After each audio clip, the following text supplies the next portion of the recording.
Say they arrested a Tren de Aragua leader who ran trafficking and kidnapping rings in 3 states. We turn our sights to Mexico's former president, who has been accused of taking a staggering $100 million bribe tied to cartel money. A seismic raid in Mexico City has just ripped the veil off one of the most dangerous criminal networks in the Americas, with federal agents and Mexican authorities capturing a top Tren de Aragua leader named Nelson, whose secrets could unravel Nicolás Maduro's regime.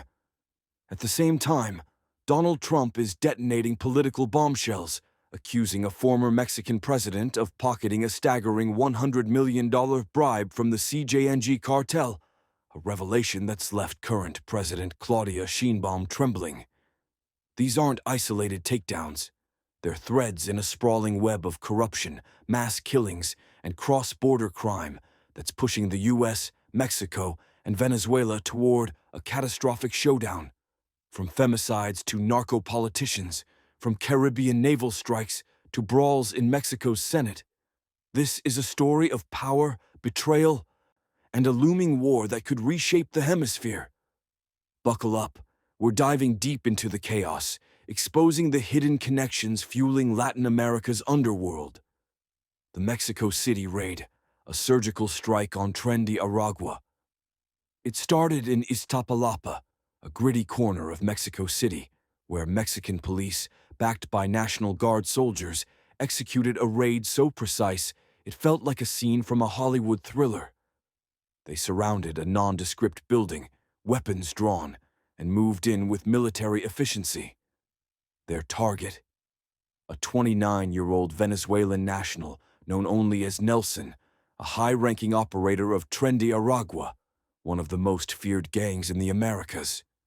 Alongside him, 2 lieutenants were nabbed, their safe house yielding a haul that raised eyebrows: over 500 doses of drugs, marijuana, crystal meth, cocaine, plus stacks of cash and, most crucially, phones that could unlock a Pandora's box of criminal secrets. This wasn't a random bust. Public Safety Secretary Omar Garcia Harfuch took the stage at a press conference, his words dripping with weight. Nelson wasn't just a thug. He was the intellectual and hands-on author of a string of atrocities: femicides, homicides, extortions, and drug trafficking operations spanning Puebla, Morelos, Estado de Mexico, and Mexico City.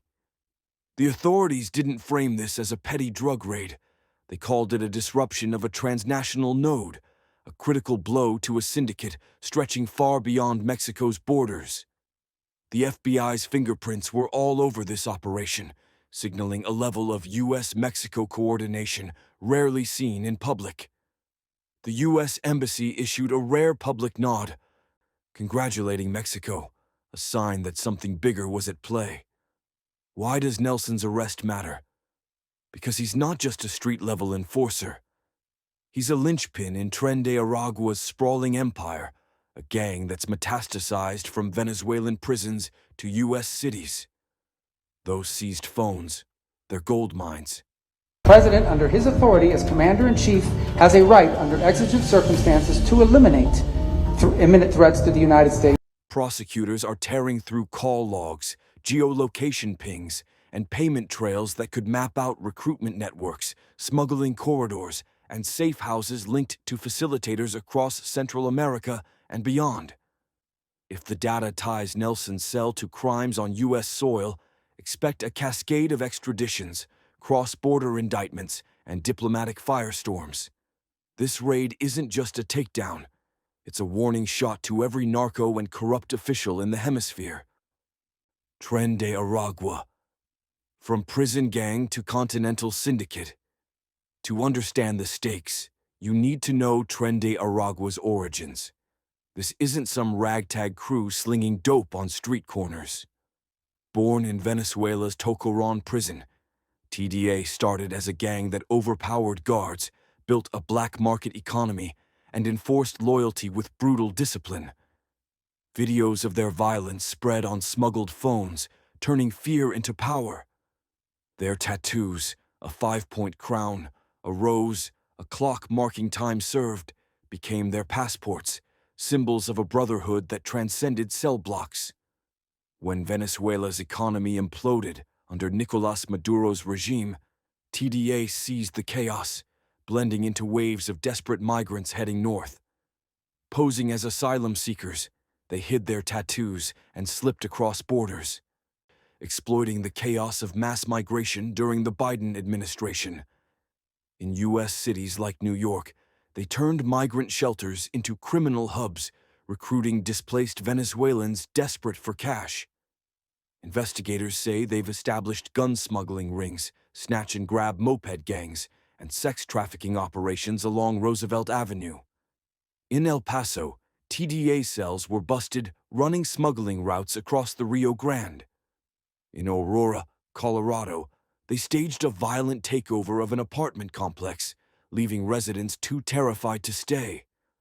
The FBI and DHS now track TDA activity in at least 14 U.S. states, and that's just what's documented. These guys don't sit still. They bounce from town to town, gaming sanctuary city loopholes where local police can't legally alert ICE, even when suspects are rearrested. What makes TDA different? They operate like a cartel, structured, mobile, and ruthless. They've been linked to some of the most heinous crimes, including the murder of Laken Riley by a confirmed TDA member. Now with Nelson in custody, forensic teams are cross-referencing his phones against U.S. crime maps, deportation records, and even WhatsApp exports. If those digital fingerprints align, this isn't just a gang case.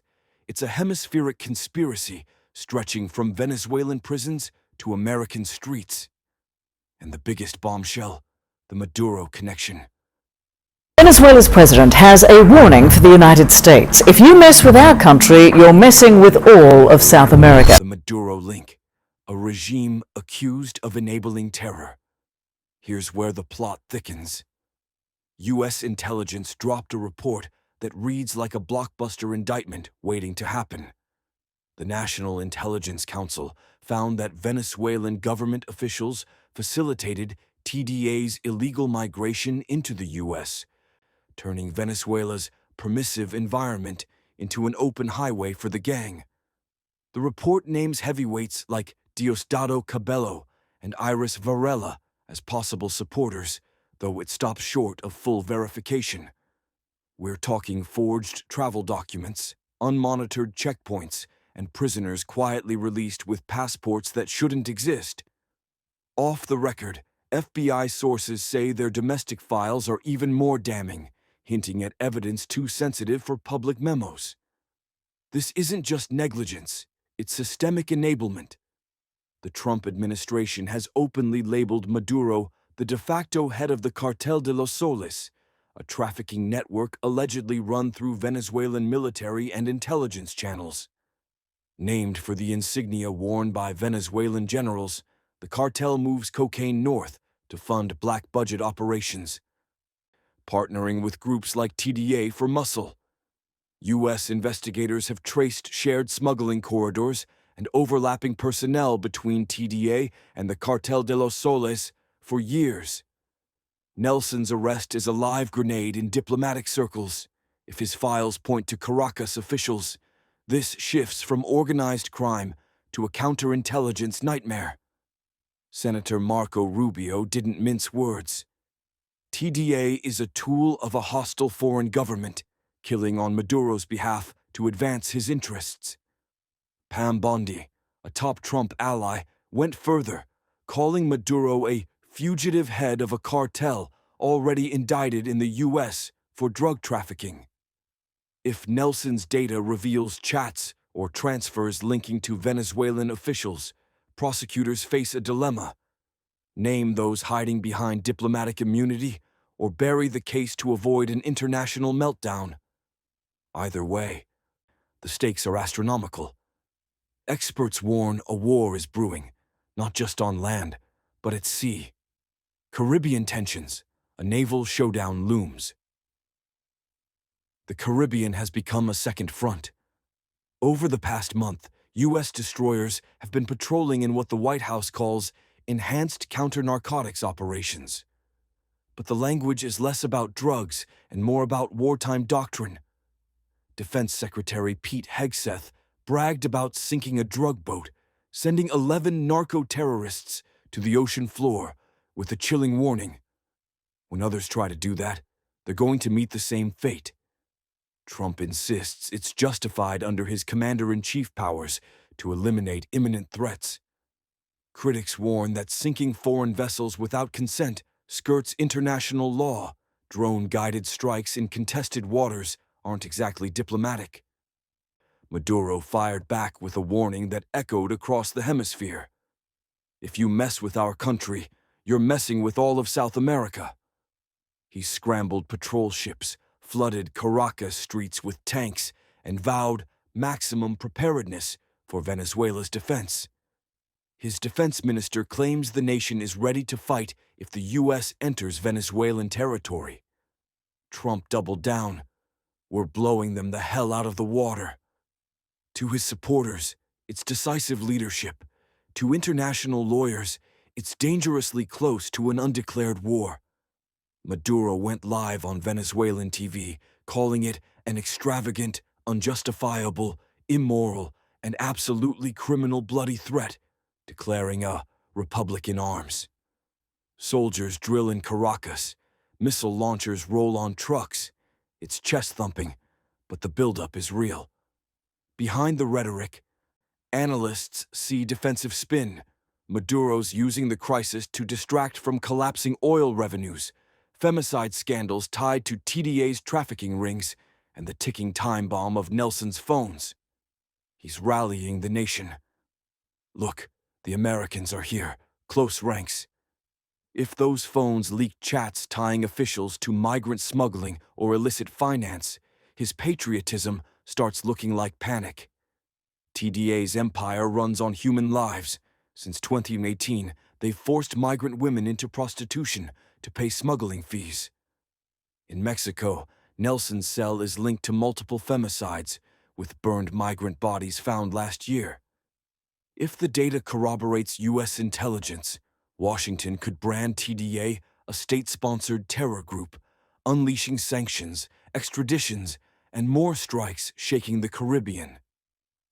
Trump's bombshell, a $100 million bribe and a terrified president. Now, pivot to the other half of this explosive saga. Trump's accusation that a former Mexican president took a $100 million bribe from the CJNG cartel, a claim that's rocking Mexico's political core and leaving Claudia Sheinbaum on edge. Trump didn't hold back.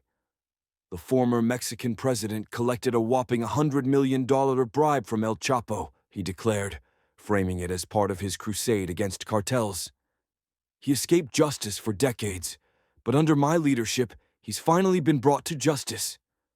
El Mayo operated with impunity at the highest levels of the Mexican drug trafficking world by paying bribes to government officials, by bribing law enforcement officers. He controlled corrupt officials and officers who protected his workers and his drug shipments that traveled from Mexico into our country.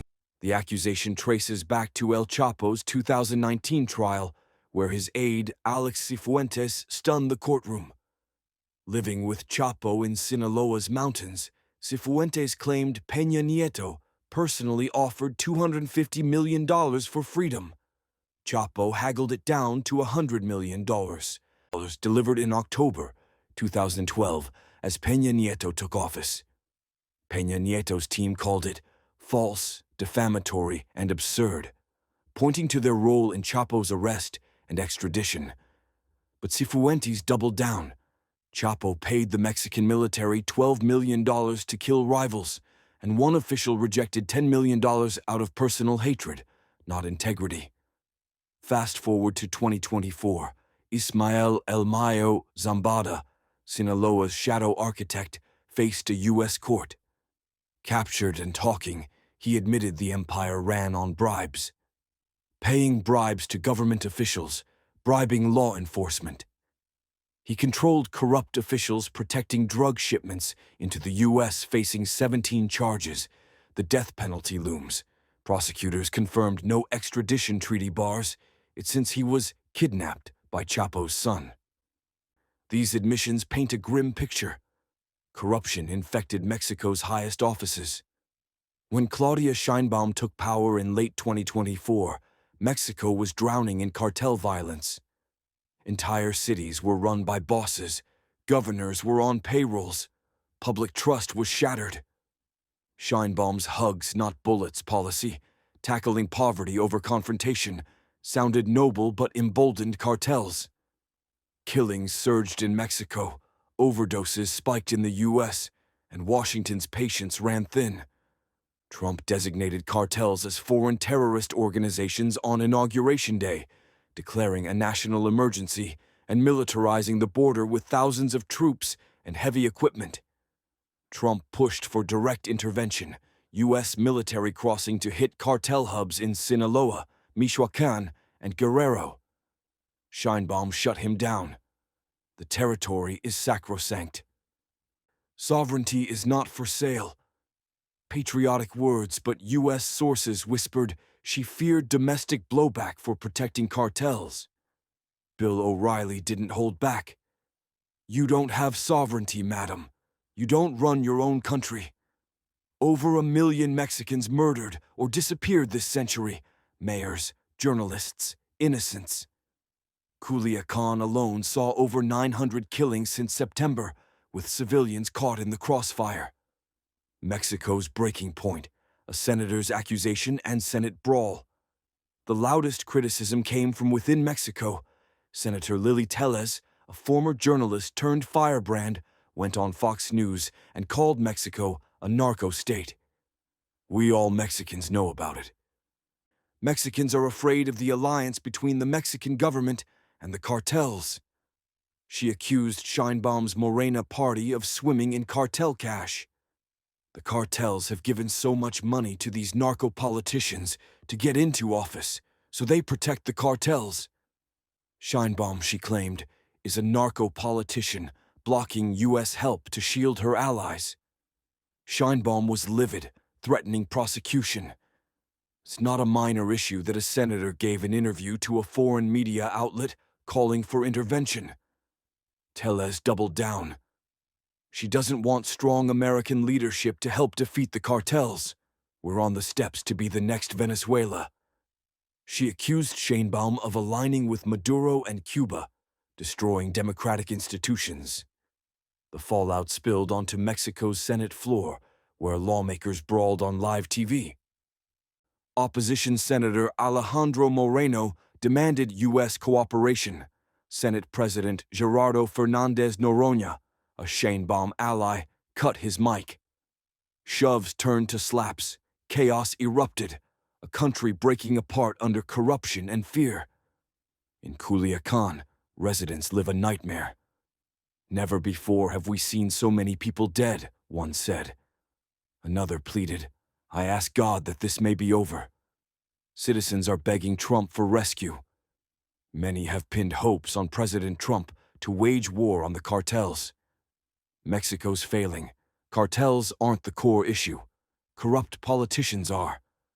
The convergence, a hemispheric powder keg.